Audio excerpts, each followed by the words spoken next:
Bonsoir tout le monde. Merci d'être avec nous ce soir. Pour la présentation là, de l'étude que les HEC ont fait, en fait, le pôle sport HEC Montréal a fait. Donc, ce soir, nous avons avec nous Dominique Lauzon-Marquez, qui est officier de recherche pour le pôle sport HEC Montréal. Nous avons Stéphane Auger, qui est directeur général de la Fédération Hockey Québec. Puis on a Marc Maisonneuve, directeur arbitrage et sécurité des joueurs et joueuses, qui va être avec nous pour compléter la portion plus initiative au niveau de Hockey Québec, qui sont en lien avec l'étude qui va vous être présentée. De la façon qu'on va fonctionner, si jamais vous avez des questions que vous souhaitez, dans le fond, adresser pour l'un de nos intervenants, je vous invite à utiliser en bas le chat. Il y a soit le chat ou la portion Q&A, donc ce qui vous convient le plus. Nous, ce qu'on va faire, c'est qu'on va rassembler les questions pour la présentation, puis on va les poser à la toute fin. Si jamais il y a des questions qui sont plus spécifiques ou du moins qui sont vraiment en lien avec une région ou quoi que ce soit, ça se peut qu'on n'ait pas le temps de tous y répondre. Donc, on vous prend en note les questions, puis on va pouvoir vous revenir à la fin. La présentation qui va être effectuée par Dominique va vous être envoyée également à la toute fin, de même que le Q&A ou du moins les questions-réponses qu'on aura reçues durant la présentation. Donc, sur ce, je vous laisse au bon soin de Dominique pour la présentation. Donc, bonjour à tous. Comme Marie-Joëlle le disait, ben, merci d'être ici en si grand nombre ce soir. Je vais commencer par me présenter brièvement. Comme Marie-Joëlle le dit, mon nom c'est Dominique Lauzon-Marquez. J'ai un doctorat en management de HEC Montréal. Je suis spécialisé dans l'efficacité des équipes et le management du sport. Puis je suis présentement officier de recherche au pôle sport à HEC Montréal. Donc, rapidement, qu'est-ce que c'est le pôle sport? Mais c'est une entité de recherche et de transfert qui a pour mission un peu de contribuer au développement et à l'essor de l'industrie sportive au Québec. Donc, c'est vraiment un centre de formation, de transfert et de recherche qui a pour but de soutenir les organisations sportives québécoises et leurs gestionnaires. Dans cette optique-là, on s'est penché, le pôle récemment, on a développé un programme de recherche qui s'est penché sur un des enjeux, un des défis les plus importants auxquels fait actuellement face l'industrie du sport, pas seulement ici au Québec, mais vraiment à l'échelle mondiale, puis vraiment pas seulement au hockey, mais dans tous les sports. On parle vraiment de problèmes importants et majeurs de rétention et de pénurie d'arbitres amateurs.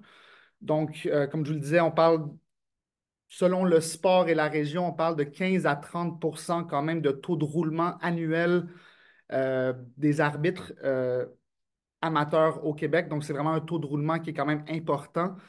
Puis, ça cause quand même des répercussions négatives qui sont importantes, que ce soit, on pense à la disponibilité, à la qualité des compétitions sportives. Donc, on l'a vu dans les nouvelles, il y a des compétitions, des matchs qui doivent être annulés par faute de manque d'arbitres.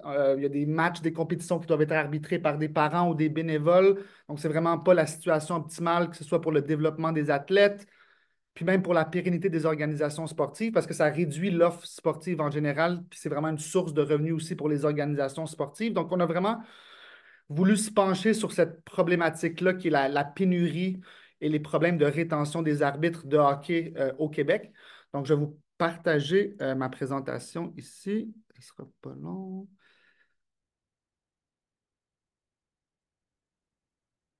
Donc, est-ce que vous pouvez me confirmer que vous voyez bien la présentation? Ça Oui? va très bien, merci. Super. Donc, comme je vous le disais, initiation d'un programme de recherche qui se penche sur la pénurie d'arbitres au Québec. Puis vraiment, qu'est-ce qu'on a voulu faire avec ce programme de recherche-là? Vraiment, c'est essayer de mieux comprendre c'est quoi les causes de cette pénurie-là. Donc, en d'autres mots, pourquoi les arbitres quittent en si grand nombre. Puis aussi, de l'autre côté, on voulait vraiment identifier des leviers ou des facteurs qui permettent, qui favorisent la rétention des arbitres et qui vont pouvoir faire la promotion de leur bien-être et de leur rétention à l'échelle nationale. Une petite parenthèse, les arbitres, que ce soit dans la pratique ou dans le monde de la recherche en management du sport, c'est un petit peu les délaissés du monde sportif. On s'intéresse beaucoup aux athlètes, on s'intéresse beaucoup aux entraîneurs, On s'intéresse beaucoup aux équipes sportives, mais que ce soit dans la pratique et dans la recherche, les arbitres, comme je vous disais, c'est un petit peu les mal-aimés, malgré leur rôle essentiel. Donc, on a vraiment voulu se pencher sur l'expérience des arbitres afin, comme je vous le disais, de mieux comprendre pourquoi ils quittent en si grand nombre, puis d'identifier des facteurs qui vont vraiment promouvoir leur rétention et leur bien-être. Donc, aujourd'hui, je suis vraiment ici pour vous présenter les résultats de notre première étude de ce programme-là. Donc, cette première étude-là se penche sur l'une des causes qui est le plus fréquemment citée pour expliquer la pénurie d'arbitres et les problèmes de rétention qu'on vit actuellement, l'augmentation de la fréquence et de la sévérité des actes de violence que subissent les arbitres au Québec. On a juste à feuilleter les journaux ou à ouvrir la télé pour prendre presque à chaque semaine des événements malheureux où des parents, des joueurs ou des entraîneurs ont agressé ou commis de la violence envers les arbitres. Donc, je voulais vraiment mettre la lumière là-dessus parce que c'est vraiment dans la recherche, comme je le disais, et dans les médias, c'est souvent la cause principale qu'on met de l'avant pour expliquer pourquoi on manque d'arbitres. Donc, ce serait l'augmentation de la violence envers eux qui expliquerait pourquoi ils quittent en si grand nombre et pourquoi on a actuellement de si gros problèmes de rétention. Donc, globalement, c'était vraiment l'objectif sous-jacent de cette première étude-là. En termes de sous-objectifs, on voulait vraiment faire un état des lieux, faire un portrait de la situation, de vraiment cerner l'ampleur de la violence qui est subie par les arbitres de hockey amateurs au Québec. On voulait savoir est-ce que la situation est vraiment aussi pire qu'elle est relatée dans les médias ou est-ce que c'est vraiment seulement le résultat d'une plus forte couverture médiatique. Donc, on voulait vraiment savoir un état des lieux quant à la fréquence, aux sources, puis à la fréquence, les sources et les types de violences que subissent les arbitres de hockey amateurs au Québec. Le deuxième sous-objectif, c'est qu'on tentait de comprendre l'impact de cette violence-là sur l'expérience des arbitres et plus précisément sur leurs intentions de quitter. Donc, la question qu'on se posait, est-ce que la violence que subissent les arbitres est vraiment une des raisons pour lesquelles ils quittent la profession? Petite parenthèse, parce que là, il y a des résultats contradictoires à ce sujet-là, au sujet de la recherche.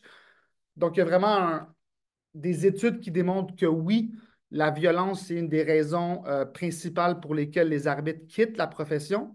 Mais il y a aussi d'autres études qui démontrent que non, que surprenamment, la violence, à travers le temps, a comme été acceptée et normalisée par les arbitres, puis c'est comme un aspect qui est attendu de leur travail. Puis que au final, que ça ne serait pas une raison significative de leurs intentions de quitter. Donc, on voulait vraiment démêler ça puis voir qu'est-ce qui en est vraiment dans notre population d'arbitres de hockey amateurs au Québec. Donc, on veut vraiment mieux comprendre c'est quoi les impacts de cette violence-là sur vous, les arbitres de hockey au Québec.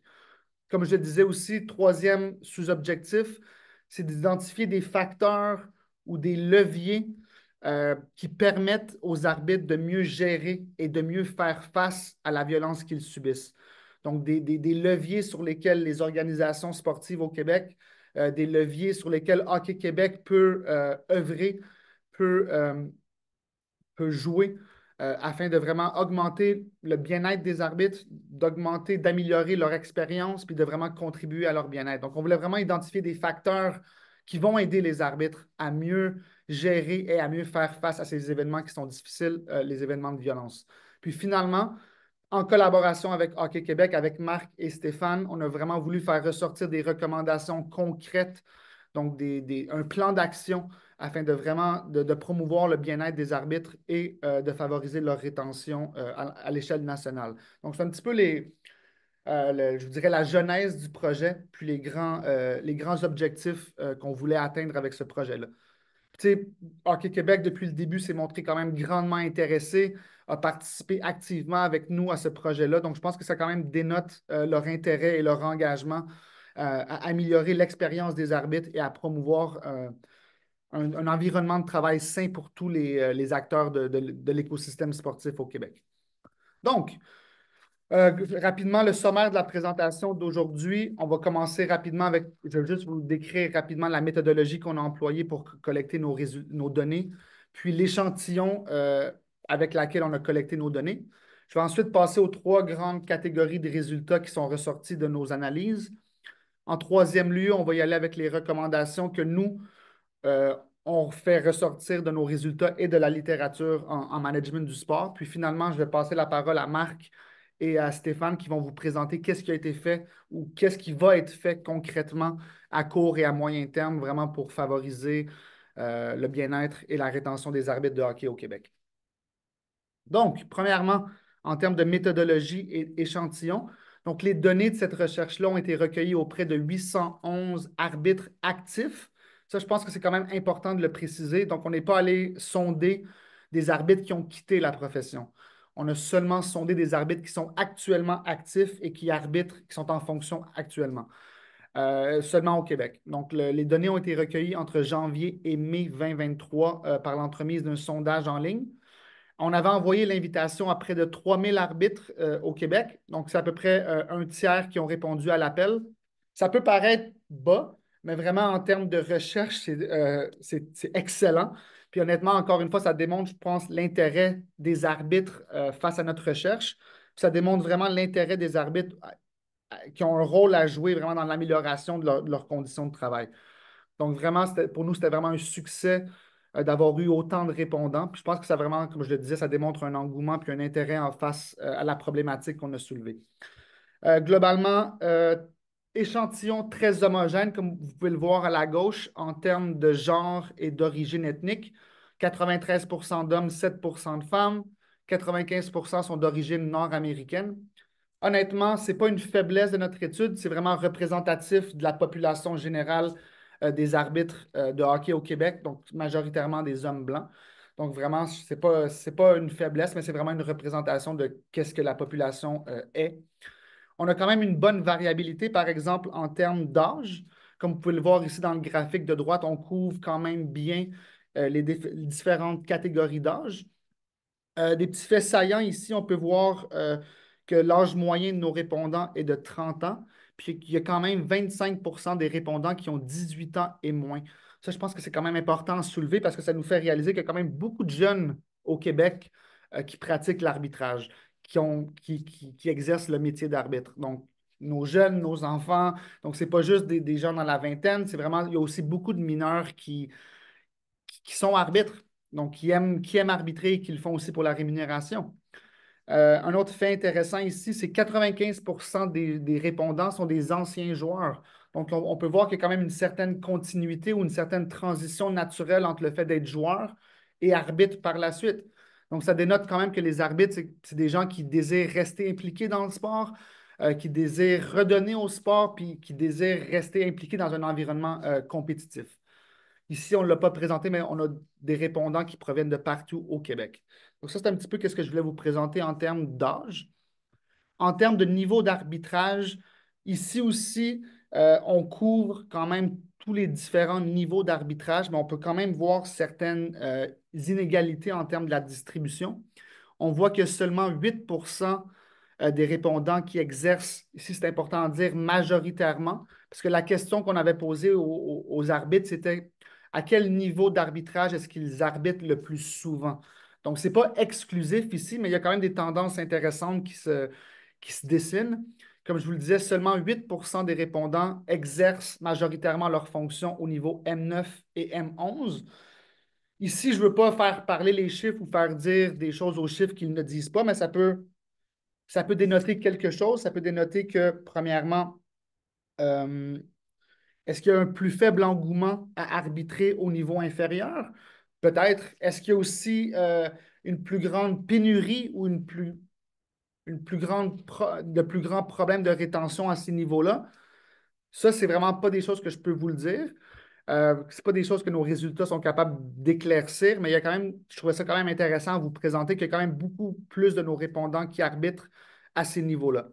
Après ça, peut-être qu'on va pouvoir le voir par la suite. Est-ce qu'il y a des différences en termes de rémunération de ces niveaux-là? Je ne le sais pas. Mais bon, il y a quand même beaucoup moins de répondants qui exercent majoritairement leurs fonctions au niveau M9 et M11.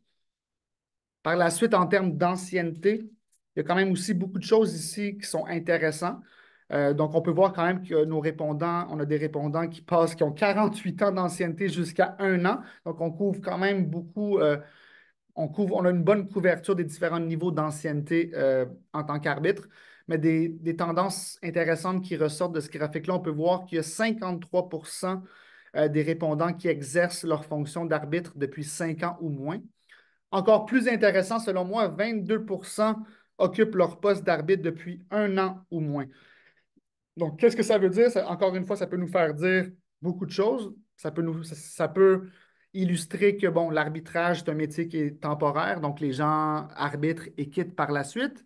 Ça peut aussi indiquer on a de la misère à retenir nos plus jeunes. Il y a certaines statistiques dans d'autres sports qui sont sorties qu'il y a près d'un arbitre sur trois qui quitte lors des 2 premières années en fonction.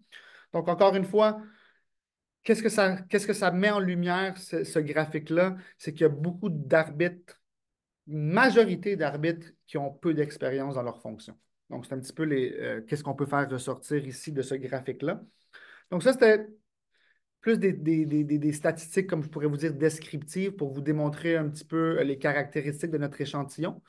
On va maintenant passer au bout plus intéressant, qui est les résultats de recherche par rapport aux 3 objectifs que je vous avais illustrés au début de la présentation. Donc là, on va vraiment se pencher tout d'abord dans la première catégorie de résultats qui concerne les types, la fréquence et les sources de violence que subissent les arbitres de hockey amateurs au Québec. Comme je vous le dis, on voulait vraiment faire un portrait de la situation, un état des lieux quant à la fréquence de la violence que subissent les arbitres. Est-ce que la situation est vraiment aussi alarmante et aussi grave qu'on le voit dans les médias, ou est-ce, comme je le disais tantôt, une illusion d'une plus forte couverture médiatique? Donc, on voulait vraiment savoir, faire un portrait de la situation quant à l'étendue de la violence au hockey amateur au Québec. Commençons d'abord avec la violence verbale. Donc, rapidement, la violence verbale, c'est l'utilisation d'un langage qui est insultant et qui indique un manque de respect pour la dignité et la valeur d'une personne. Donc, ça porte vraiment, c'est un type de violence qui porte atteinte à l'intégrité psychologique de la personne. En contexte d'arbitrage, on peut penser à des insultes, à des propos dégradants, à des humiliations. Donc, je pense que vous comprenez le concept. Euh, 2 résultats quand même inquiétants ici ressortent de nos données. Premièrement, on peut voir qu'il y a 85% des arbitres qui ont répondu à notre questionnaire qui ont indiqué avoir déjà subi des actes de violence verbale. Ça, c'est énorme. Juste pour vous faire un petit comparatif, l'Institut national de santé publique a sorti des statistiques qui démontraient que seulement dans la population ouvrière générale au Québec, qui, dans le fond, qui regroupe toutes les catégories d'emploi, on parle ici de 14% de ces employés-là qui ont déjà subi de la violence verbale dans le cadre de leur travail, comparativement à 85 chez les arbitres. Donc, on peut voir quand même une différence significative en termes de fréquence de la violence verbale. Encore une fois, 22% ont estimé que ce type de violence se produit fréquemment. Donc, qu'est-ce que ces résultats-là nous disent? C'est que, bon, les actes de violence verbale sont très courants en contexte d'arbitrage. Ce n'est pas seulement des actes qui sont isolés, c'est des choses qui sont, c'est une violence qui est généralisée, puis comme on peut le voir, qui touche une grande majorité de nos répondants. Ici, vous pouvez le voir dans le graphique, on a divisé les 3 principales sources de violence de laquelle proviennent la violence envers les arbitres. On parle des entraîneurs, des joueurs et des spectateurs. Donc, qu'est-ce que nos résultats ont démontré à cet effet-là? C'est que ces 3 sources-là sont des sources qui sont importantes et significatives de violence. D'où l'importance d'intervenir et de conscientiser ces 3 groupes de participants. Donc, les spectateurs, les entraîneurs et les joueurs sont 3 sources importantes et significatives de violence envers les arbitres. Mais on peut quand même voir, vous pouvez le voir dans la partie droite du graphique, surtout quand, dans la partie souvent et tout le temps, c'est vraiment les spectateurs qui ressortent comme la principale source de violence auxquelles font face les arbitres. Donc, ce n'est pas des acteurs internes, ce n'est pas les joueurs ni les spectateurs, excusez-moi, ce n'est pas les joueurs ni les entraîneurs, c'est les spectateurs qui sont la principale source de violence verbale auxquelles font face les arbitres. Deuxième type de violence, donc la violence physique. Ici, on parle vraiment de violence qui désigne un contact physique visant à intimider ou blesser l'arbitre, à lui causer d'autres souffrances physiques ou des lésions corporelles. Donc, c'est vraiment un type de violence qui est plus extrême, plus explicite, puis qui met vraiment en jeu l'intégrité physique de la personne. Ici, je veux juste faire un petit bémol important. Pas un petit bémol, mais une petite précision importante. On a inclus dans la violence physique les menaces de violence physique. Donc, je vois certains qui pourraient dire, oui, mais des menaces de violence physique, c'est de la violence verbale aussi. Mais on a voulu vraiment la séparer à part. Donc, tu sais, des menaces du type, je vais t'attendre dans le parking après, puis je vais te casser la gueule. Oui, c'est de la violence verbale, mais nous, on l'a inclus comme violence physique parce que ça va, au final, ça porte atteinte à l'intégrité physique de l'arbitre. Donc ici, on peut voir, donc c'est quoi en contexte d'arbitrage la violence physique? Bien, vous pouvez le comprendre, c'est des bousculades, des menaces, des assauts directs envers les arbitres. Donc oui, c'est une violence plus extrême, moins fréquente, comme on peut le voir dans le graphique de droite. Si on le spin d'un côté positif, on peut voir qu'il y a quand même 55% de nos répondants qui n'ont jamais fait face ou vécu des expériences de violence physique. Donc ça, c'est quand même une bonne nouvelle. Mais si on tourne la médaille de côté, qu'est-ce que ça nous indique? C'est qu'il y a quand même 45% des répondants qui ont déjà été victimes de menaces ou d'actes de violence physique. Encore une fois, si on compare avec la population ouvrière en général, c'est 2% dans la population ouvrière au Québec qui ont déjà subi ce type de violence-là dans le cadre de leur travail. Donc, encore une fois, une disparité qui est vraiment importante entre le monde du travail en général et le contexte d'arbitrage. Puis je pense que qu'est-ce que je veux mettre en lumière, c'est qu'il y a vraiment peu de contextes de travail où vraiment la violence est si répandue que ça. Donc, je pense que c'est vraiment le point que je voulais faire ressortir avec vous, c'est que non, la violence envers les arbitres, ce n'est pas des actes isolés. Euh, c'est vraiment quelque chose de courant, puis qui affecte la majorité des arbitres au Québec. Donc là, on a vraiment un portrait de la fréquence, des types et des sources de violence auxquelles font face les arbitres de hockey amateurs au Québec. Par la suite, on voulait un petit peu approfondir ces résultats-là, puis on voulait aussi peindre une photo un petit peu plus nuancée de la situation.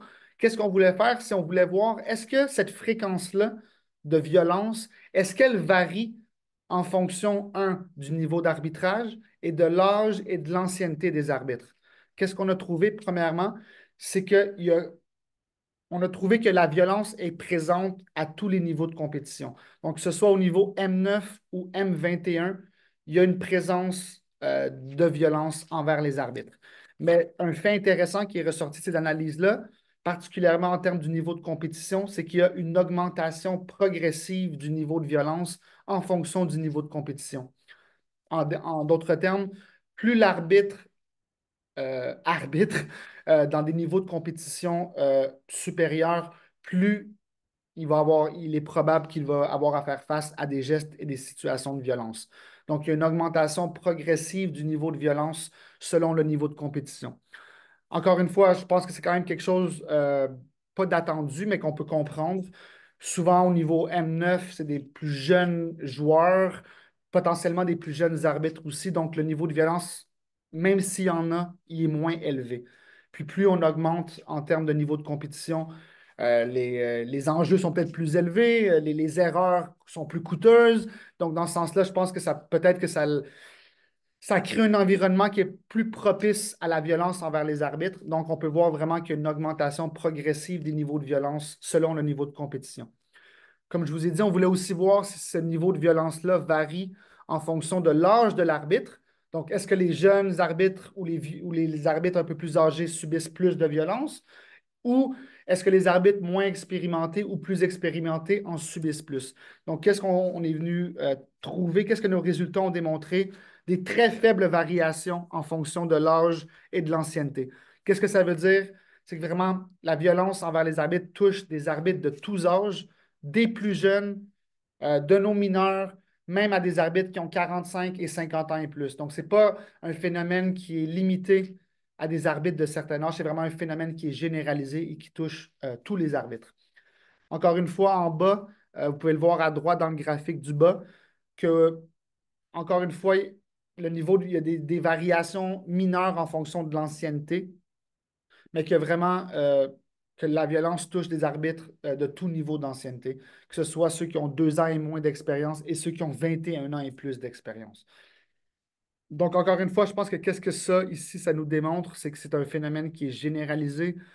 La violence envers les arbitres, ce n'est pas quelque chose qui touche seulement une catégorie d'arbitres, un niveau de compétition ou un niveau d'ancienneté. C'est un phénomène qui est généralisé. Comme je vous le disais, que ce soit nos arbitres moins expérimentés, plus jeunes ou plus âgés, c'est quelque chose qui touche tous nos répondants. Donc, ça, c'était vraiment la première catégorie de résultats que je voulais vous présenter. Donc, vraiment l'état des lieux par rapport à la violence, à la fréquence de la violence que subissent les arbitres de hockey au Québec. Donc, comme on peut le voir, ce n'est pas quelque chose de banal, ce n'est pas quelque chose d'anodin, ce n'est pas quelque chose de limité, c'est vraiment un phénomène qui est généralisé à travers les strates d'âge, d'ancienneté et de niveau de compétition. Donc, on va maintenant passer à la deuxième catégorie de résultats qui concerne, comme je vous le rappelais, notre deuxième objectif de recherche. On voulait savoir vraiment, c'est quoi les causes de cette violence-là que subissent les arbitres? Quels sont les effets négatifs qu'engendre cette violence-là envers les arbitres? Parce que, comme je vous le disais, je ne vais pas me répéter, mais la recherche n'est pas claire à ce sujet-là. Il y en a qui disent que, bon, la violence, c'est quelque chose de très négatif, qui est subi négativement par les arbitres, puis qui est vraiment une cause sous-jacente à leurs intentions de quitter. Tandis qu'il y a d'autres recherches qui disent que non, la violence a été normalisée, a été banalisée. C'est vraiment un aspect qui est attendu dans le travail d'arbitrage. Puis les arbitres, finalement, cette violence-là ne les touche pas vraiment.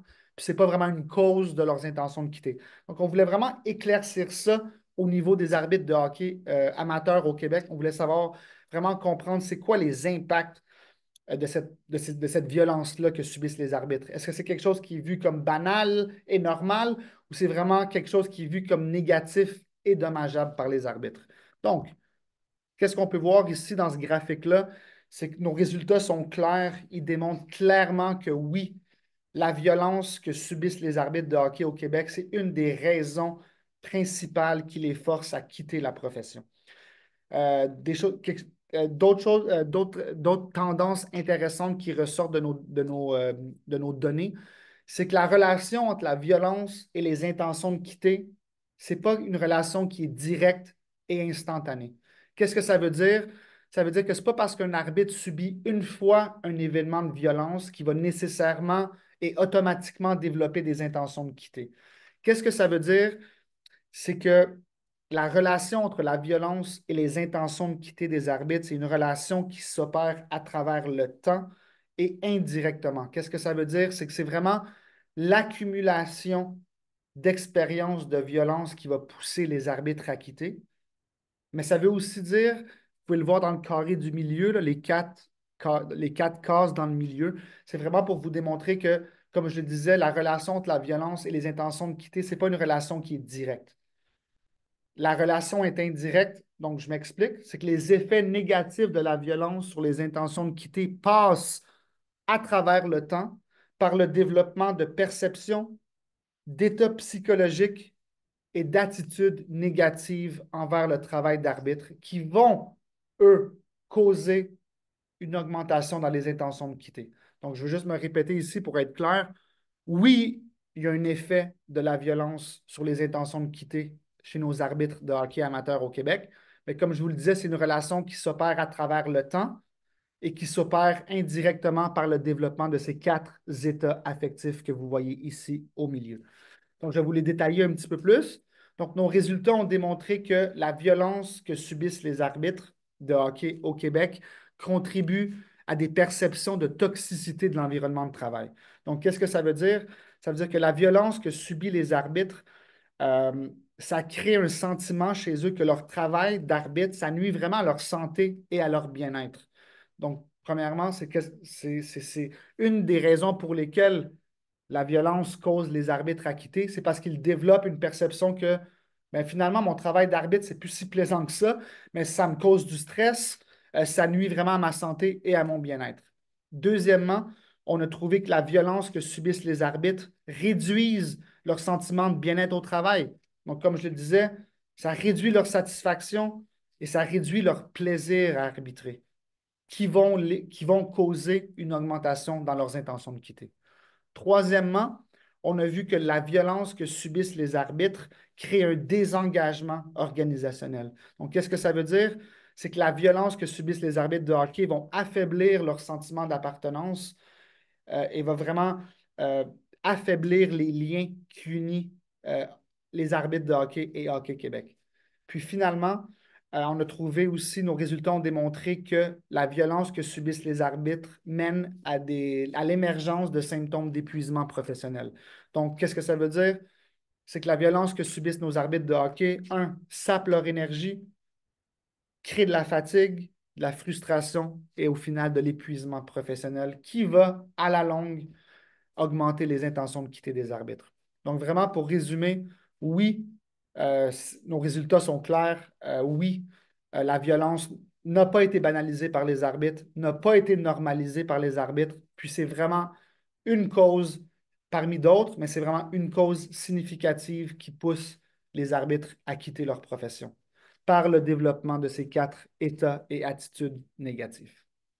Donc, ça, c'était vraiment pour vous illustrer les nombreuses conséquences négatives qu'engendre la violence qui est vécue par nos arbitres de hockey. Après ça, on va vraiment euh, se pencher sur, comme je vous le disais, notre troisième objectif. Donc là, on a vraiment établi deux choses. Oui, il y a de la violence. Il y en a peut-être plus qu'on pense. Deux, cette violence-là, oui, est une cause sous-jacente à la pénurie d'arbitres et aux intentions de quitter des arbitres de hockey. Puis là, troisièmement, je ne sais pas si vous vous rappelez, un des principaux objectifs qu'on voulait faire avec cette étude-là, c'était vraiment de faire ressortir des leviers, des facteurs qui vont permettre aux arbitres de mieux gérer et de mieux faire face aux gestes de violence qu'ils subissent et indirectement qui vont favoriser leur rétention et leur bien-être au travail. Donc, je veux juste rapidement vous présenter un petit peu notre cadre théorique qui nous a permis d'identifier ces trois facteurs-là. Donc, nous, on s'est penché sur la théorie des ressources. Donc, je ne vais pas rentrer dans une élaboration scientifique trop complexe, mais c'est vraiment simple à comprendre.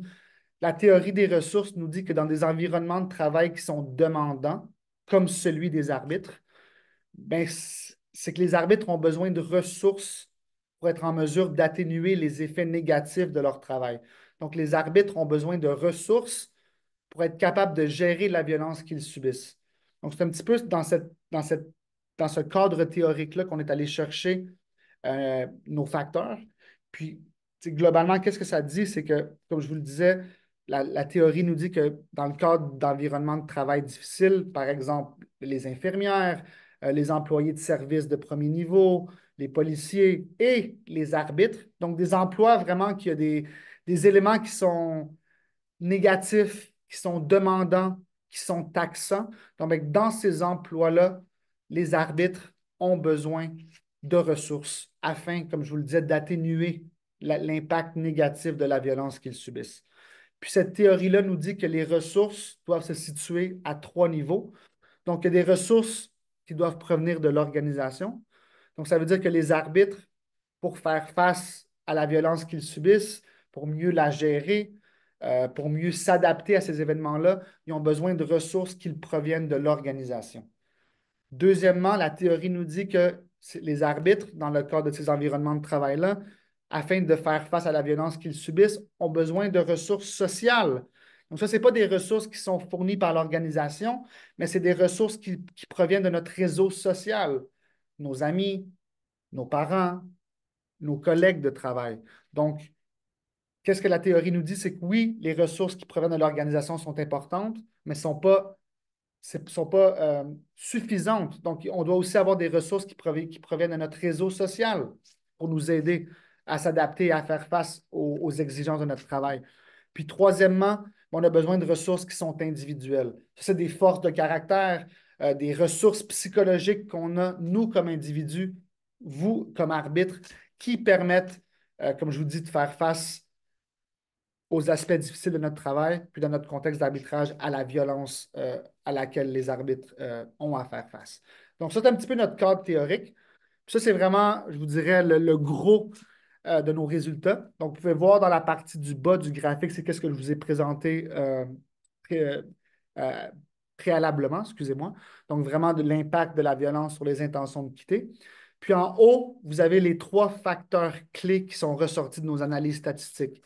Puis je vous dis, là, on a testé des dizaines et des dizaines de facteurs au niveau organisationnel, au niveau social et au niveau individuel. Puis c'est vraiment ces trois-là qui sont ressortis comme des ressources clés, des leviers importants, puis des facteurs critiques afin vraiment d'aider les arbitres à gérer la violence qu'ils subissent, à mieux faire face à ces événements-là, puis indirectement à promouvoir leur rétention et à réduire leurs intentions de quitter. Donc, au niveau organisationnel, c'est le soutien de l'organisation, c'est le soutien de Hockey Québec qui est vraiment ressorti comme crucial, comme je vous le dis, afin d'aider les arbitres à gérer et à faire face à la violence qu'ils subissent. Rapidement, c'est quoi le soutien organisationnel? Mais c'est la perception des arbitres que Hockey Québec a leur bien-être à cœur et que leur organisation est prête à les aider lorsqu'ils en ont besoin. Donc, c'est vraiment une perception des arbitres que Hockey Québec a leur back dans ces situations de violence-là. Donc, c'est quoi concrètement le support organisationnel? Mais c'est des processus, des pratiques, du leadership vraiment qui vise à soutenir, comme je vous disais, et à promouvoir le bien-être et le développement des arbitres. Donc, qu'est-ce que nos résultats ont démontré? C'est lorsque les arbitres se sentent soutenus par Hockey Québec, mais ils sont davantage capables de faire face aux gestes de violence qu'ils subissent, donc indirectement que leurs intentions de quitter, que l'effet de la violence sur leurs intentions de quitter est réduite. Donc, c'est vraiment une ressource qui est cruciale, le support de l'organisation. Dans un autre, à l'inverse, si les arbitres se sentent isolés ou ne se sentent pas soutenus par leur organisation, mais là, c'est logique qu'ils vont se sentir moins aptes à faire face à ces gestes de violence-là, puis que ces gestes de violence-là vont avoir un plus grand impact sur leurs intentions de quitter. Au niveau social, pour moi, ça, c'est vraiment un des résultats les plus intéressants qui est ressorti de nos données. C'est qu'au niveau social, la ressource la plus importante qui est ressortie, pour aider les arbitres à faire face à la violence, c'est la communauté d'arbitres. Qu'est-ce que c'est la communauté d'arbitres? Mais c'est vraiment la perception des arbitres qu'ils sont socialisés puis qu'ils appartiennent à une forte communauté d'arbitres. Concrètement, ça veut dire quoi? C'est la qualité et la quantité des liens amicaux qu'un arbitre entretient avec les autres arbitres, que ce soit les arbitres avec lesquels il travaille directement, que ce soit d'autres arbitres chez Hockey Québec ou à l'échelle nationale. Donc, c'est vraiment la force du réseau d'arbitres, le sentiment que j'appartiens à une communauté d'arbitres, puis que si j'ai besoin d'aide, mais que j'ai des collègues de travail qui vont être là pour me soutenir, pour me venir en aide, puis pour me donner conseil. Puis ça, c'est vraiment, ça ressort aussi beaucoup de la littérature et de la recherche en général sur les arbitres dans le management du sport. C'est que c'est un des aspects que les arbitres apprécient le plus de leur travail. C'est cette communauté-là d'arbitres. C'est les liens d'amitié qui se sont tissés avec les autres arbitres. Donc, c'est vraiment quelque chose qui ressort de fort dans la recherche sur les arbitres. Puis nous, nos données l'ont vraiment démontré. C'est une ressource sur lesquelles les arbitres se penchent pour gérer, pour les aider à gérer les événements de violence. Que ce soit pour aller demander conseil, aller voir mes collègues, comment eux, ils réagissent, comment eux, ils gèrent ces événements-là, ou seulement pour du support émotionnel et psychologique.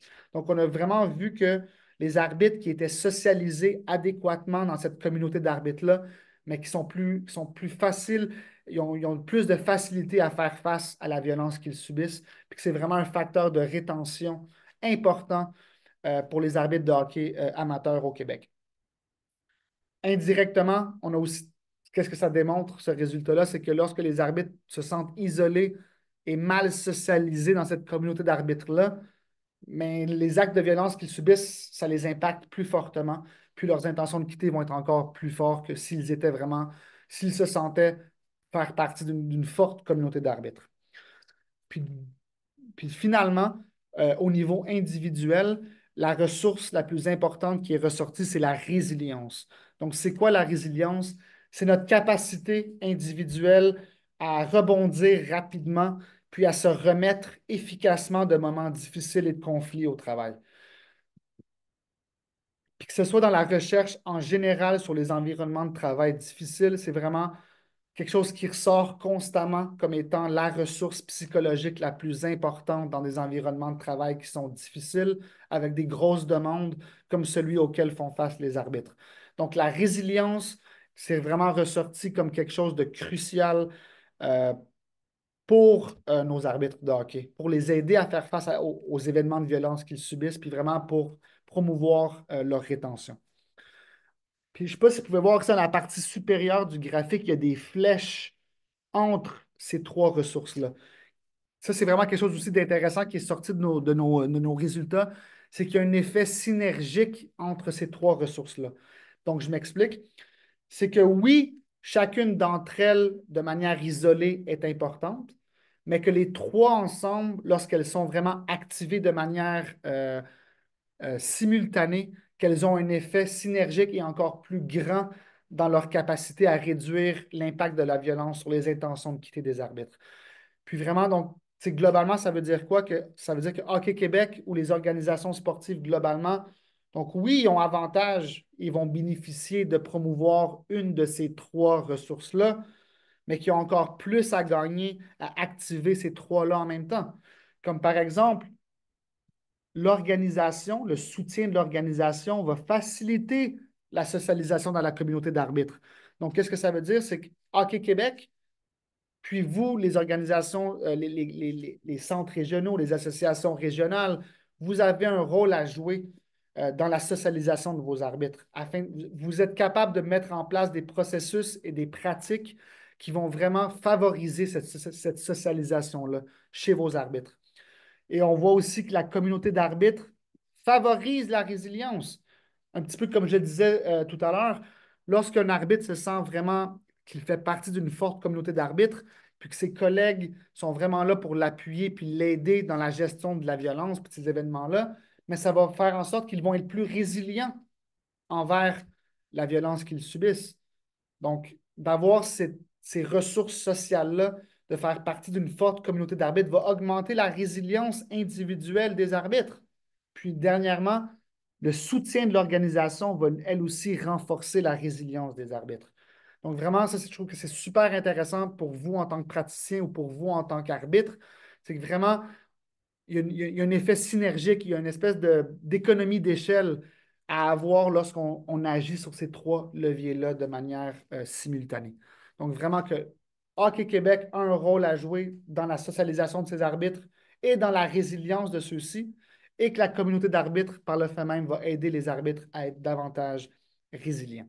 Donc, ça, c'était vraiment, je pense, un des messages centraux que je voulais communiquer aujourd'hui. C'est vraiment l'identification de ces trois ressources-là, de ces trois leviers-là sur lesquels vous pouvez jouer, que vous pouvez activer afin d'aider vos arbitres, de les outiller à faire face et à mieux gérer les actes de violence qu'ils subissent et par le fait même de promouvoir leur rétention.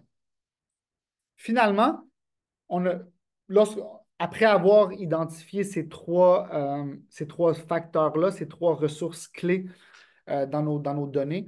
On s'est vraiment penché après ça sur la recherche en management du sport en général pour essayer de faire ressortir des recommandations concrètes euh, afin de promouvoir ces trois types de ressources-là.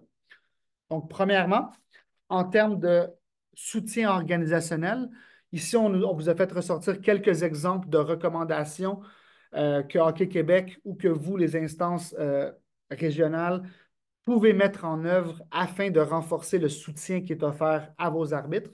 Donc, premièrement, on parle d'établir des procédures efficaces pour faciliter et encourager le signalement des abus et de la violence et intervenir et sanctionner de manière appropriée. Qu'est-ce que la recherche nous dit à ce sujet-là? C'est que les arbitres se sentent souvent mal à l'aise et inconfortables à soulever à leurs superviseurs et à leur organisation les actes de violence qu'ils subissent et leurs difficultés à les gérer. Parce que, comme je vous le disais avant, il y a comme une culture un peu de normalisation et d'acceptation de la violence envers les arbitres. Je ne vous dis pas que c'est le cas chez Hockey Québec, mais dans le sport en général. Donc, les arbitres se sentent un petit peu, comme je vous le disais, mal à l'aise et ont un petit peu comme je pourrais dire, ils résistent un peu à vraiment à communiquer et à soulever à leurs supérieurs les actes de violence qu'ils subissent et leur difficulté à les gérer. Puis aussi, la recherche nous dit que souvent les arbitres ont comme perception que leur organisation n'en fait pas assez dans la sanction et l'intervention qui suit le signalement d'actes d'abus. Donc, c'est vraiment d'établir des procédures qui sont claires et efficace où les arbitres se sentent à l'aise et même encouragés de venir vous partager et de signaler la violence qu'ils subissent et vraiment de percevoir que Hockey Québec est vraiment là puis intervient et sanctionne de manière appropriée. On parle aussi de campagnes de sensibilisation, donc des campagnes plus larges.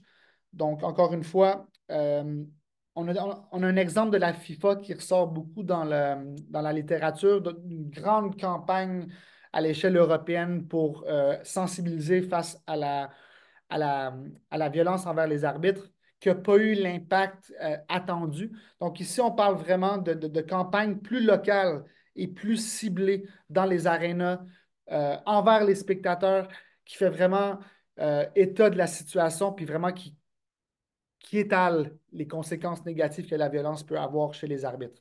Donc, des campagnes plus ciblées, plus, je vous dirais, personnalisées, puis qui visent potentiellement un groupe un groupe de personnes qui commettent ces actes de violence-là.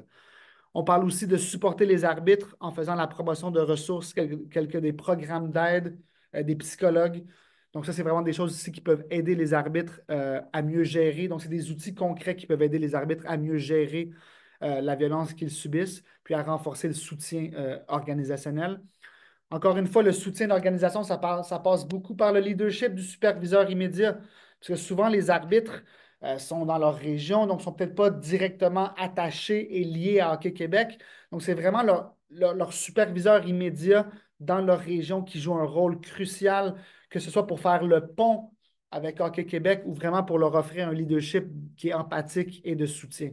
Donc, je pense que ce que je veux mettre en lumière ici, c'est que le superviseur immédiat régional a vraiment un rôle à jouer, un rôle clé dans la perception de renforcer le soutien organisationnel.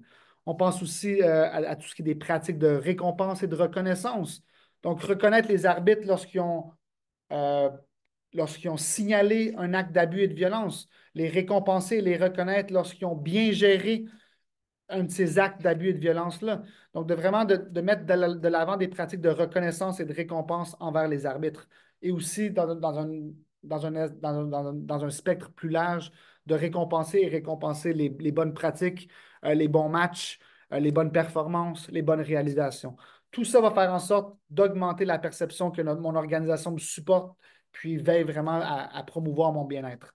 Puis finalement, des possibilités de formation, de développement de compétences, d'avancement professionnel, que ce soit des formations plus larges ou vraiment des formations spécifiques à la gestion de conflits ou à la gestion du stress ou à comment gérer les événements de violence auxquels ils font face. Donc ça, c'est vraiment des recommandations qui sont en lien avec le soutien organisationnel. Après ça, lorsqu'on parle de la communauté d'arbitres, si je vous disais que les organisations sportives, Hockey Québec, les instances régionales, vous avez vraiment un rôle à jouer dans la socialisation de vos arbitres dans cette communauté-là. Donc, vous pouvez mettre en œuvre des pratiques, des processus qui vont, comme je vous le disais, promouvoir, faciliter les arbitres et la socialisation des arbitres, pas seulement à l'échelle locale, mais vraiment à l'échelle nationale. Donc, on parle ici de faciliter et encourager la socialisation des arbitres. Comment? Bien, ça passe beaucoup par les occasions de réseautage, de coaching, de parrainage et de mentorat. Rappelez-vous quand je vous disais qu'il y avait près de 50% des arbitres qui avaient 5 ans et moins d'expérience.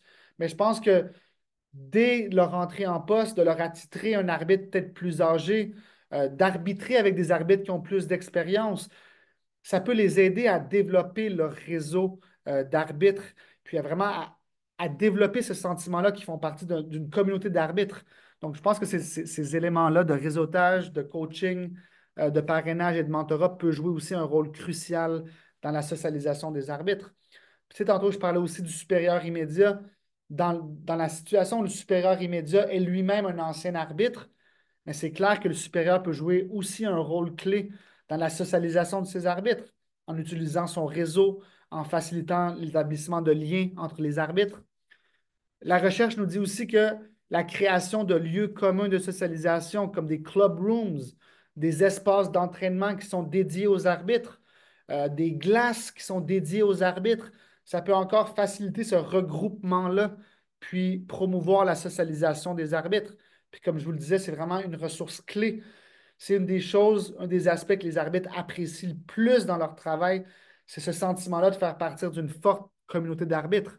Puis comme je vous le disais, c'est vraiment un levier important de rétention, puis c'est un levier important pour aider les arbitres à faire face à la violence qu'ils subissent.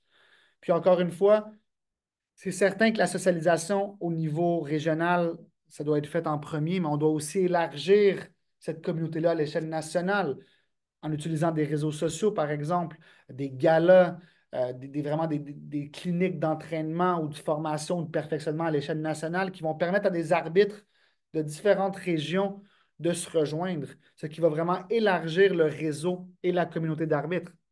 Donc vraiment, c'est sûr qu'il y a d'autres types de mesures, d'autres types d'exemples, comme je pense que Marc et Stéphane vont vous le présenter. Mais ça, c'est vraiment des recommandations qu'on a faites sur la base de la recherche qui existe déjà sur les arbitres en management du sport. Puis finalement, pour promouvoir la résilience des arbitres, il faut juste faire attention, la résilience, ce n'est pas de la personnalité. La personnalité, c'est dur à changer, ça ne se développe pas. Mais la résilience, la recherche montre que oui, il y a des gens qui sont naturellement plus résilients que d'autres, mais que la résilience, c'est quelque chose qui peut être travaillé, puis c'est quelque chose qui peut être développé. Donc, encore une fois, l'org- l'organisation Hockey Québec, les instances régionales, vous avez un rôle à jouer dans la promotion de la résilience de vos arbitres.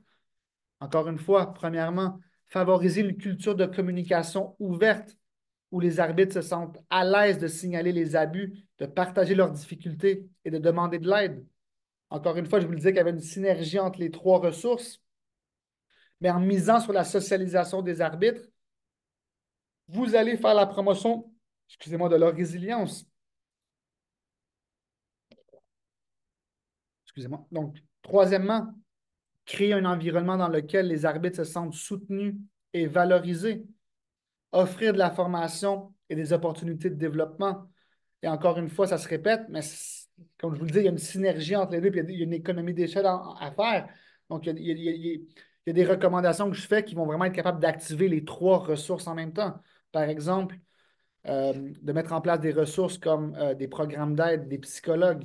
Donc, encore une fois, le message que je voulais vous passer, c'est que oui, c'est ces trois ressources-là, il y en a juste une qui se situe au niveau de l'organisation, le support, mais que je voulais juste vous faire réaliser qu'en tant que gestionnaire qui gérait des arbitres ou en tant qu'organisation sportive, que ce soit Hockey Québec ou les instances régionales, vous avez vraiment un rôle à jouer, que ce soit par votre leadership, par vos pratiques, vos processus, pour vraiment promouvoir et activer ces trois ressources-là.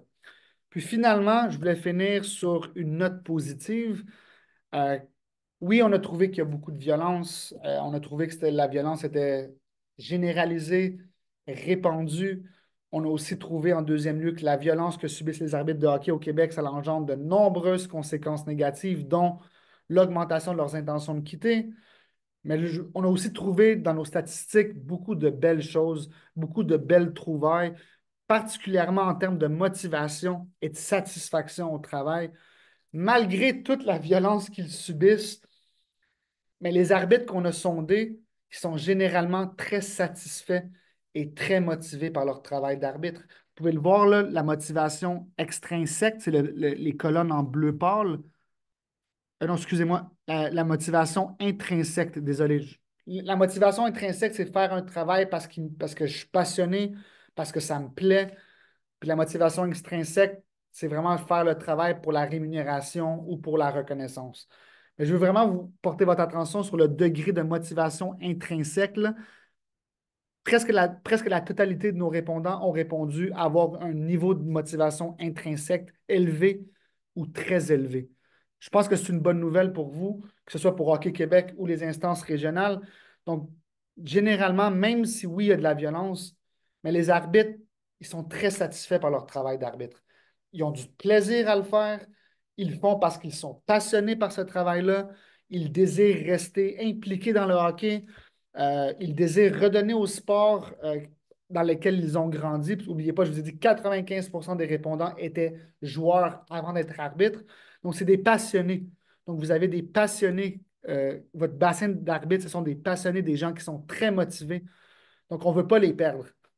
Donc, oui, ils sont motivés, mais on a quand même vu que la violence qu'ils subissent est une des raisons, il va les pousser à travers le temps à quitter la profession. C'est malheureux parce qu'on le voit qu'à la base, c'est des gens qui sont super motivés. Puis regardez finalement le niveau de satisfaction au travail qui est les colonnes bleues foncées, un petit peu la même tendance qu'avec la motivation. Des gens très motivés et très satisfaits au travail. Donc, je voulais vraiment, je pense, quitter sur cette note quand même positive que, comme je vous le dis, oui, il y a de la violence. Oui, cette violence-là est perçue négativement par les arbitres. Oui, cette violence-là engendre de nombreux effets négatifs, mais quand même, lorsqu'on prend un pas de recul, vous avez des niveaux, chez ce bassin d'arbitres-là au Québec amateur, il y a des niveaux de motivation et de satisfaction qui se retrouvent rarement en milieu de travail. Donc, je pense que c'est une bonne nouvelle. C'est juste qu'on ne veut pas les perdre. Vous avez un bassin de gens, comme je vous dis, qui sont super satisfaits, super motivés. Ils ressentent un fort sentiment de bien-être au travail, mais malgré tout, la violence qu'ils subissent, ça a un impact significatif sur leurs intentions de quitter. Donc, de mon côté, ça fait un petit peu le tour de ce que je voulais vous présenter. Comme Marie-Joëlle le disait, je vais rester disponible à la fin pour des questions qui ont rapport ou si vous voulez plus de précision par rapport à ce que je vous ai présenté. Maintenant, je vais passer la parole à Marc Maisonneuve et Stéphane Auger pour vous présenter un peu qu'est-ce qui a été fait ou qu'est-ce qui va être fait. Donc, merci beaucoup pour votre écoute. J'ai vu que le nombre de participants est resté pas mal le même, donc c'est une bonne nouvelle. Donc, je vais arrêter mon partage. Encourageant. Merci Dominique pour la présentation puis les détails, c'est fort apprécié. Je vais laisser maintenant la parole à Stéphane qui va pouvoir faire l'introduction avant de poursuivre avec Marc qui lui va venir vraiment là, avec des éléments un petit peu plus concrets dans le déploiement justement des Je pense, initiatives je en pense, santé. Marie-Joëlle, c'est mieux si je repartage le PowerPoint, je pense, hein, parce qu'il y avait des trucs à vous là-dedans. Oui, ben à la toute fin, si tu Parfait. veux, ou on Oui, peut absolument. ouais, Oui, pas de parfait. problème. Je vais vous... Donc, on était rendu ici. Donc, je vais laisser la place à Marc et Stéphane. Oui, merci. Et si jamais vous avez des questions, n'hésitez pas pendant ce temps-là à les ajouter là, au chat ou qu'on puisse y répondre. Ben, merci beaucoup, Dominique. Très apprécié. Écoutez, juste pour une mise en entrée de jeu, là, c'est une étude qui n'a pas été commandée par Hockey Québec. C'est vraiment le Pôle Sport HEC qui a pris le lead là-dedans. Puis bon, évidemment, Marc et moi, ça fait longtemps qu'on est dans l'arbitrage. Fait qu'il y a beaucoup de points là-dedans qu'on se doutait, qu'on connaissait, sans jamais le savoir officiellement. Là, on a des chiffres, on a des données, on a des solutions. Fait que c'est très apprécié de la part des HEC, puis ça vient aussi confirmer la réforme qu'on a commencée de l'arbitrage à Hockey Québec, sur laquelle on travaille présentement, là, soit de recentraliser à Hockey Québec l'arbitrage, travailler avec dans 4 districts différents. On a 4 coordonnateurs présentement là, qui ont été embauchés, qui ont commencé à travailler avec les régions. Ça va nous permettre notamment là, de pouvoir bien encadrer au niveau organisationnel nos officiels. Aussi de s'occuper de faire du coaching, du mentorat. On sous-estime à quel point c'est important. C'est plus de l'évaluation, c'est vraiment du coaching qu'il faut faire. On est rendu ailleurs. Moi, je pense qu'il faut juste accompagner nos officiels. Vous avez vu, c'est un niveau de passion très élevé. Puis ça va rester très élevé, puis à augmenter en même temps si on réussit à les accompagner, puis à rester avec eux au début de leur parcours. Après ça, tu sais, quand on arrive à un niveau plus élevé, évidemment, bon, on devient des adultes, c'est juste un peu plus, ont plus d'expérience, mais de 1 à 3 ans, là, on a vu la moitié des arbitres qui quittent, c'est super important. Fait qu'on est très, très heureux. Merci au Sport HEC. Puis je vais passer la parole à Marc, moi, pour la suite des choses. Il va vous expliquer un petit peu ce qui a commencé déjà à être fait, puis où on s'en va dans la suite des choses. Marc? Merci beaucoup, Stéphane. Merci, Dominique, pour la présentation. En fait, c'est intéressant parce que ça fait quand même plusieurs années qu'on consulte et puis qu'on travaille avec nos gens de l'arbitrage, que ce soit dans les régions, dans les AHM ou les regroupements d'officiels. Puis là, on peut venir quand même attacher les meilleures pratiques qui sont faites un peu partout dans notre province avec l'étude qui va nous permettre justement d'améliorer justement les points qui sont identifiés dans les leviers de rétention. Donc ça, c'est vraiment une première chose qui est intéressante à ce niveau-là. Si on y va plus concrètement là, avec ce qui était fait jusqu'à date, c'est certain que tout ce qui est à l'écran, c'est des idées qui ressortent, qui ont été ressorties par soit des rencontres d'arbitres en chef régionaux, soit des membres ou des gens qui sont impliqués dans l'arbitrage au niveau provincial qui cherchent à améliorer là, les techniques, ainsi de suite, à chaque année. Donc, pour le début de saison, c'est certain qu'un gros changement qu'on a eu cette année, c'est vraiment la mise à jour au niveau des sanctions qui sont décernées en fait aux joueurs qui sont récalcitrants sur la glace. Donc, peu importe là, la sanction qui était mise, il y a eu un nouveau format qui a été complètement modifié. Donc, au niveau des sanctions, là, on parle de matchs d'extra dans les 10 dernières minutes. Tous les gestes, on va dire, à caractère qui sont de discipline, les sanctions ont été augmentées, que ce soit des inconduites grossières, des propos harcelants, des conduites antisportives. Puis un qui nous tenait vraiment à cœur et puis qui était un gros sujet de discussion depuis que la règle de la maltraitance est en place, c'était le nombre de matchs automatiques lorsqu'un arbitre se fait agresser, que ce soit verbalement ou physiquement. Donc, à partir de cette saison-là, le nombre de matchs a été mis à niveau là, à 5 matchs automatiques, donc est passé de 3 à 5 matchs pour tout abus. Donc ça, c'est vraiment une action qu'on a pu mettre en place cet été en ayant là, les chiffres là, un petit peu à l'avance, là, ou en ayant les résultats de l'étude un petit peu à l'avance. Ça nous a permis de mettre ça en place pour le début de saison. On a aussi une politique de révision vidéo qui est faite un peu partout au niveau du pays. Là. Chaque province a pratiquement toute sa politique de révision vidéo. Ça, je vois ça comme un outil qui vient aider les officiels. Parfois, le métier, le travail de l'officiel, là, pour ceux ou celles qui le font là, sur la glace, savent à quel point des fois c'est difficile lorsque survient certaines situations, de tout avoir. Donc, l'outil du vidéo dans un mode de venir aider là, l'officiel peut certainement, là, quand ça a trait au niveau de la sécurité des joueurs, au niveau des abus, peut venir un outil intéressant justement pour sanctionner, s'assurer que les joueurs qui commettent ces infractions-là sont sanctionnés adéquatement en lien avec ce qu'ils ont fait sur la glace.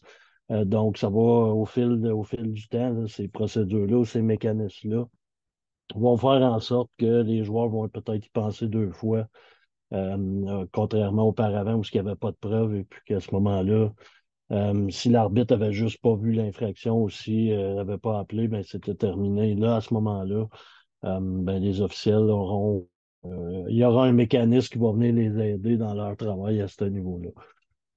En termes si on peut passer peut-être à l'autre page, en termes tu sais, de la communauté arbitre, c'est certain que les temps ont changé. En fait, c'est certain que les plus vieux, probablement que auparavant, se regroupaient après des matchs à certains endroits, un restaurant, quelque chose, aller manger ensemble après des matchs. Et puis là, ce qu'on voit avec l'effet là, des 20 dernières années, 15 dernières années avec le sentiment d'appartenance change un peu, les moyens ils changent avec les réseaux sociaux, les cellulaires, donc on doit s'ajuster aussi à ça. On a fait la création d'une page Facebook, là, je pense que Marie-Joëlle va vous le mettre là, dans le chat. Là, donc, on Oui, a déjà, je vais vous mettre le lien.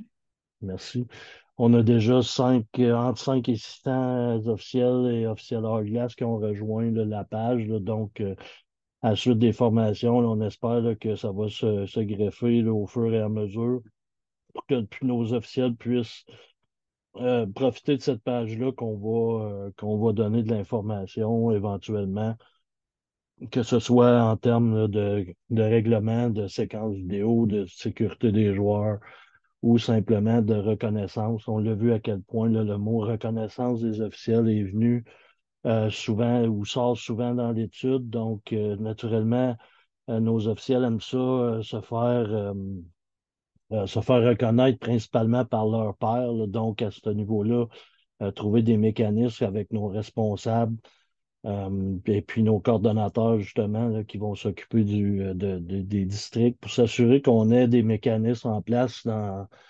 l'éventualité où ce qu'on a par exemple, des arbitres du mois, des arbitres de la semaine, des arbitres de l'année, des soirées reconnaissance, des galas. Il y a plusieurs coins de la province qui en font déjà. Donc, puis ça fonctionne. Donc, c'est certain que c'est intéressant à ce niveau-là que pour d'autres coins de la province où est-ce qu'ils n'en ont pas ou qui n'en ont jamais eu. Donc, c'est plein de choses comme ça qui vont venir mettre en place. Les programmes de mentorat, c'est certain qu'il y en a plusieurs qui existent là, dans certaines régions qui existaient déjà, que ce soit des bandeaux ou des dossards, peu importe, on a expérimenté là, quelques moyens et puis ça semble, c'est des moyens qui semblent fonctionner pour atténuer un peu ou faire voir à quel point l'encadrement des officiels est important à ce niveau-là. Donc, on arrivera éventuellement avec un programme de mentorat qu'on uniformisera en province et qui reflètera là, c'est spécialement les premières, deuxième, troisième années où est-ce qu'on veut s'attaquer, comme on l'a vu là, dans l'étude, là, quand ils sont laissés à eux-mêmes, ils ont plus tendance à vouloir décrocher à un moment donné. Donc, et puis, si tu peux mettre la dernière, merci. Au niveau de la résilience des officiels, ben, c'est certain que on va vouloir offrir des soutiens. De là, l'avenue de nos quatre coordonnateurs, coordonnatrices qui sont affectés là, au district, là. Donc, à ce niveau-là, cela va permettre à nos gens de terrain, à nos arbitres-chefs régionaux, nos arbitres en chef locaux, marqueurs en chef régionaux, marqueurs en chef locaux, de pouvoir se concentrer vraiment sur l'encadrement, sur ce qui est important s'il arrive des situations, d'être à l'écoute de nos officiels, d'être en contact régulièrement avec nos officiels, que ce soit par le biais de rencontres, de meetings. Maintenant, c'est assez facile. On peut faire des meetings en présentiel, on peut en faire en virtuel. On a plusieurs moyens de connecter justement avec ces officiels-là. Puis ça, ben, en permettant justement à nos gens de terrain, en enlevant un petit peu de paperasse administrative que nos coordonnateurs ou vont pouvoir faire, ou cela va donner un peu plus de temps et d'énergie à nos responsables là, qui sont sur le terrain dans nos régions. Donc, à ce niveau-là, c'est certain là, qu'on va pouvoir être plus présent là, directement avec les arbitres. Donc, ça fait un petit peu le tour là, de qu'est-ce qui était fait là, en général. Vous avez eu plein d'idées là, à l'écran, mais tu sais, c'est un processus d'un an, 2 ans, 3 ans. Ça pourra pas tout se régler tout de suite, mais là, maintenant qu'on a un beau cahier de travail, mais là, on peut mettre nos énergies à bonne place comme fédération, puis surtout là, se diriger vers les choses qui vont vraiment pouvoir venir aider à la rétention des officiels, compte tenu que le recrutement dans la grande majorité de nos régions, ça va quand même bien. Maintenant, c'est comment qu'on fait pour les garder, ces officiels-là, justement, pour qu'ils restent dans notre réseau le plus longtemps possible. Donc, n'hésitez pas si vous avez des questions. Ça va toujours nous faire plaisir, là, même si vous en avez dans les prochaines journées, prochaines semaines. N'hésitez surtout pas, là, ça va nous faire plaisir de vous revenir avec des réponses. Donc, merci Dominique pour la belle présentation. Merci Stéphane. Puis Marie-Joëlle, je te passe la parole. Oui, donc, ben, merci tout le monde d'avoir été. Attendez, je vais allumer ma caméra. Donc, merci tout le monde d'avoir été présent. Je vois qu'il n'y a pas de questions, du moins s'il y en a que j'en vois pas dans le chat ni dans le Q&A. Donc, je vais laisser juste un petit 30 secondes là, si jamais il y en a qui ont des questions à formuler, qui puissent l'écrire. Mais sinon, comme je vous mentionnais plus tôt, on va vous envoyer la présentation au format PDF. Puis, je mettrai également là, dans le courriel le lien pour la page Facebook, le groupe justement des officiels sur et hors classe. Donc, si jamais vous n'avez pas joint déjà le groupe, on vous invite à le faire. Puis, comme Marc le disait, là, excellent point. Si jamais vous avez des questions, quoi que ce soit qui surviennent dans les prochains jours, n'hésitez pas à vous adresser là, à Marc et son équipe. Ça va me faire plaisir d'y répondre. Merci encore, Dominique, Ben, moi, je veux juste d'avoir conclure. pris. Stéphane nous a remercié, mais moi, je veux relancer l'appareil puis remercier vraiment Hockey Québec qui est un allié du pôle depuis le début, puis qui nous a toujours ouvert les portes pour nos projets. Puis je pense que ça dénote quand même que Hockey Québec, c'est vraiment, veut s'attaquer vraiment réellement à ce problème-là, puis qui est vraiment engagé à régler cette problématique-là qui est quand même complexe, là. Donc, moi, je tenais juste à remercier Hockey Québec, puis ensemble, on va être capable de faire une différence, je pense, je l'espère. Merci, puis merci beaucoup à tous les gens qui ont participé ce soir. Oui. C'est très apprécié là, parce que ça nous tient à cœur comme sujet, puis évidemment, vous autres aussi. Fait que, un gros merci.